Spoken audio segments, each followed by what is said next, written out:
The opulent ballroom of the Los Angeles Upfront Summit, a hub of Hollywood's elite and tech innovators, fell into an unnerving silence.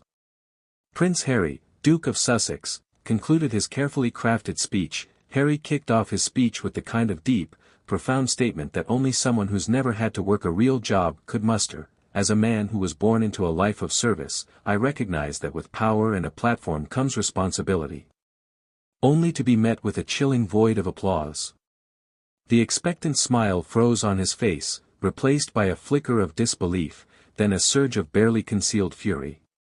The air crackled with palpable tension, a stark testament to the growing chasm between Harry's perceived relevance and the reality of his reception in the world he now inhabits. This wasn't a mere lapse in protocol, it was a public humiliation, a stark illustration of the eroding power of his royal aura and a glaring disconnect between his message and the audience he sought to captivate. The awkward silence stretched, a testament to the palpable lack of connection between Harry's rhetoric and the hardened, often cynical, audience before him. He had delivered a speech laden with familiar themes, the perils of social media, and Ho's struggle with royalty. However, the words, once imbued with the weight of royal pronouncements, now seemed to fall flat, echoing in the cavernous space without finding purchase.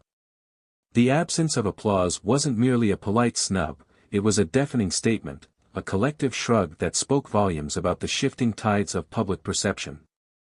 This incident at the Upfront Summit wasn't an isolated anomaly.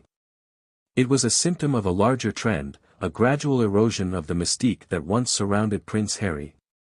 The constant barrage of media appearances, the tell-all memoirs, and the relentless pursuit of personal validation had begun to wear thin, replacing admiration with a sense of weary familiarity.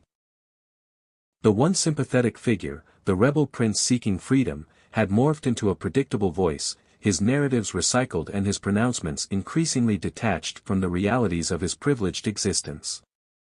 The LA crowd, a mix of entertainment executives, tech entrepreneurs, and social media influencers, is known for its pragmatism and its keen eye for authenticity. They are not easily swayed by platitudes or celebrity endorsements. They demand substance, innovation, and a genuine understanding of the issues at hand. Harry's speech, while well-intentioned, lacked the depth and originality needed to resonate with this discerning audience. It felt like a rehash of familiar talking points, a performance rather than a genuine engagement with the complexities of the digital age. The absence of applause wasn't simply a reflection of the audience's apathy, it was also a subtle rebuke. It was a signal that Harry's attempts to position himself as a thought leader and social commentator were falling short.